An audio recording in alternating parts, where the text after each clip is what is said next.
नमस्कार, मैं हूं जटाशंकर सिंह। आइए देखते हैं मेट्रो इंडिया न्यूज, हर खबर पर खास नजर। आपसे जानना चाहेंगे सर, कोरोना महामारी चल रही है, पूरा देश परेशान है, आयुर्वेद में क्या उपाय है कोरोना का, उसके बारे में जरा बताइए। आपका बहुत सुंदर क्वेश्चन है।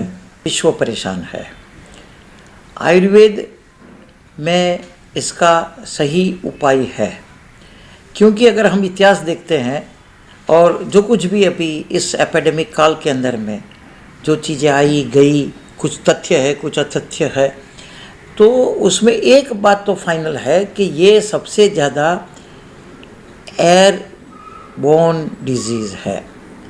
यानी कि मैं खांसता हूँ, ये मैं स्प्लिट निकालता हूँ, उसमें सबसे ज़्यादा कोरोना होता है, क्योंकि हवा के मार्फत जो है अपने ये नाक के नोज़ल के द्वारा अंदर की त्वचा को, जिसको हम श्लेष्मा कहते हैं, म्यूकोजल मेम्ब्रेन कहते हैं, इसके अंदर वो जो है वायरस कोरोना के वो जाकर वहाँ पर सूजन करते हैं और फिर जो है वो साइनस में जाते हैं और नीचे गले की तरफ उतरते हैं।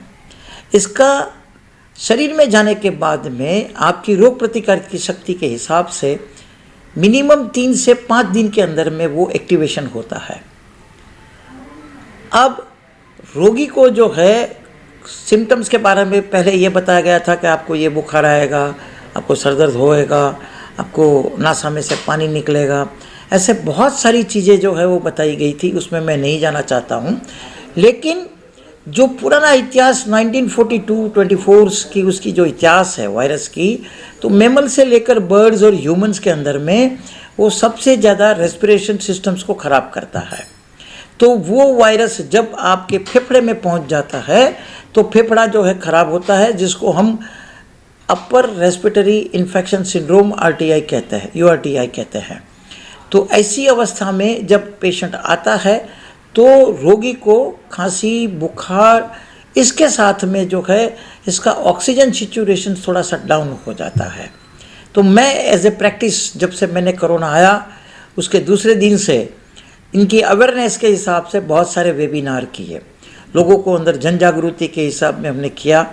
और सबसे पहला काम था हमारा मास्क बांटना, क्योंकि आयुर्वेद के सुश्रुत संहिता में और चरक संहिता के अंदर में जनपदोध्वंस व्याधि यानी कि नेचुरल कैलामिटीज़ या एपिडेमिक्स जो कहते हैं, तो ऐसी ये मेन मेड है या नेचुरल है, वो एक विवादास्पद मेरे लिए ये प्रश्न है, मैं उसमें नहीं जाना चाहूँगा।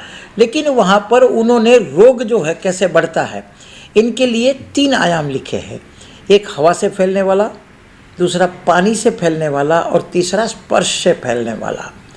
तो यहाँ पर जो हमने क्लिनिकल साइंस एंड सिम्टम्स में देखा, जो वैज्ञानिक पद्धति से हमको प्रिवेंशन के बारे में बताया जाता है कि मास्क पहने, डिस्टेंस रखें, ताकि आपकी ताकत के हिसाब से 3 फुट से 6 फुट ऊपर तक जो है, मतलब खांसी या ऐसा कुछ आप निकलते हैं तो जिनके स्वराव के द्वारा, फोर्स के द्वारा वो आपके शरीर में नाक के द्वारा अंदर जाता है। और कभी कभी हम ऐसे ही साफ करते हैं, ऐसे ये आंखें साफ करते हैं या कान साफ करते हैं, तो उनके स्राव के द्वारा आपके हाथ में ये वायरस लग सकता है और वो जो है आपके मुंह के द्वारा, या तो हम एक दूसरे से सेकंड करते हैं तो मेरे हाथ से दूसरे के द्वारा जाता है। तो ये सब चीज़ों के बारे में वर्ल्ड वाइज बहुत सारी चीज़ें हुई है, तो उनको प्रिवेंशन करने के लिए हम हमेशा मास्क कहते हैं। अब हम मास्क के अंदर में आयुर्वेदिक दवाइयाँ डालते हैं, जैसे कपूर है, मिंट है, अजवाइन का जो है उनका घोल बनाकर आप मास्क के ऊपर लगा दीजिए। सबसे अच्छा सस्ता तरीका ये है कि दिन में 2-3 बार भाप लीजिए, गर्म पानी उबालिए, इसके अंदर में नीलगिरी या इत्यादि जो औषध है वो डालकर स्टीम को इनहेलेट कीजिए, फिर नाक को साफ कीजिए और अंदर प्योर घी लगाएं। घी क्यों लगाना? तो घी इसलिए लगाते हैं कि जब वायरस अंदर जाते हैं तो चिकनाई के ऊपर ही चिपट जाते हैं, अंदर के भाग में वो नहीं जाते हैं। ये बहुत पुराना शास्त्रीय विधान है, दुनिया उसको जानती है लेकिन प्रयोग में नहीं लेती है। अब जैसे बहुत सारे लोगों को हमने मोर देन 18,000 पीपल को काढ़ा पिलाया, उसको सुदर्शन घनवटी दी, संसमनी वटी दी, कुछ हमारी ईजाद की हुई दवाइयाँ दी, किसी को भी मतलब कोरोना नहीं हुआ। लेकिन 3 चीज़ उसको बताई थी कि हाथ साफ करना, लेकिन वो भी हो सकता है उतना हर्बल यूज़ करना, नहीं तो प्योर साबु से करें। ये नाश जरूर लेना, मास्क पहनना, उसको जो है ये गले के अंदर में होना। जैसे ही सर्दी खांसी का आपको सिम्टम्स मिलता है तो हम एक और उसको जो है एडवाइस देते हैं कि उसको अजवाइन और नमक तवे के ऊपर गर्म करके उसकी भाप लेकर मुंह से खोलना, नाक से निकालना, और फिर जो है पोटली बनाकर इसको पूरे शरीर के ऊपर में आजू बाजू में उसको लेना और सूंघना। कपूर अकेला है तो भी आप सूंघ सकते हैं। तीसरी एक चीज़ और है, प्याज, उसको फोड़िए, गर्म कीजिए और अजवाइन के जैसे ही आप यूज़ कर सकते हैं।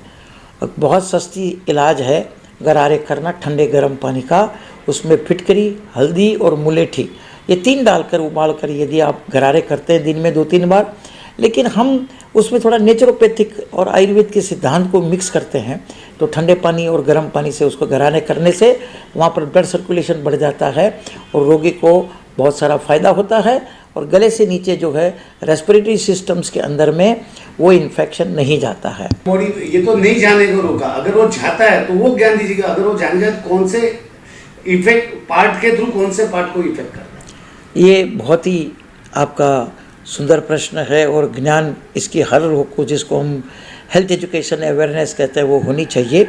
तो सबसे पहले जैसे हम बताया कि वो नाक में जाता है तो वहाँ पर राइनाइटिस होती है, नाक में सूजन होती है, फिर उसके बाद में जो है वहाँ से नाक में से स्राव आता है, छींक आती है।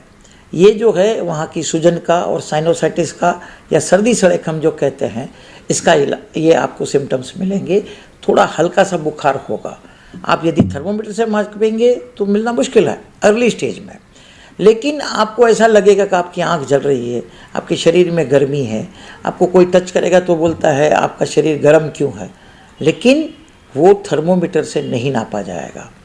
दूसरा ये है कि जब अभी वो स्टेज में आता है तो गला में खिचखिच होती है, खांसी आती है और थोड़ा बुखार की मात्रा बढ़ती है। फिर जब वो रेस्पिरेशन में अंदर जाता है, फेफड़े के अंदर पहुंचता है, तो पेशेंट को सांस लेने में दिक्कत होती है, लंबी लंबी सांस लेनी पड़ती है, थकान लगती है, अनकम्फर्टेबल लगता है। तो उस समय यदि आप पल्स ऑक्सीमीटर्स लगाएंगे तो वो बताएगा कि वो 90 के आसपास है या तो 90 से नीचे जाता है। जब ये 90 के नीचे जाना लगे तो आपको इमीडिएट कहीं पर भी जो कोई भी कोरोना के गवर्नमेंट के या प्राइवेट सेक्टर है सेंटर से वहाँ पहुँच जाना चाहिए।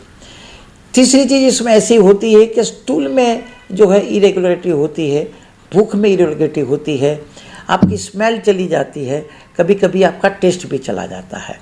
बट ये है कि एक समूह है, इसको सिंड्रोम कहते हैं। यही एक प्रत्यात्मक लिंग जो कहते हैं कि भाई बुखार आया तो शरीर गर्म होना चाहिए, टेम्परेचर आना चाहिए। ऐसा कोरोना सिंड्रोम्स के अंदर में कोई ऐसे 1-2 सिम्टम्स ही सब में मिल जाए ऐसा नहीं है। इन समूहों को आपको ध्यान में रखना चाहिए और उस समय जो कुछ भी आपके सिम्टम्स है वो आप अपना जो कुछ भी आपके ज्ञान है आपके, मैं तो यही कहूँगा कोई भी रोगी जो है सेल्फ मेडिकेशन न करे। जो पद्धति में आपको विश्वास है उनके डॉक्टर के मिलकर उनकी सलाह के अनुसार ही यदि आप करेंगे तो बहुत फ़ायदा होता है।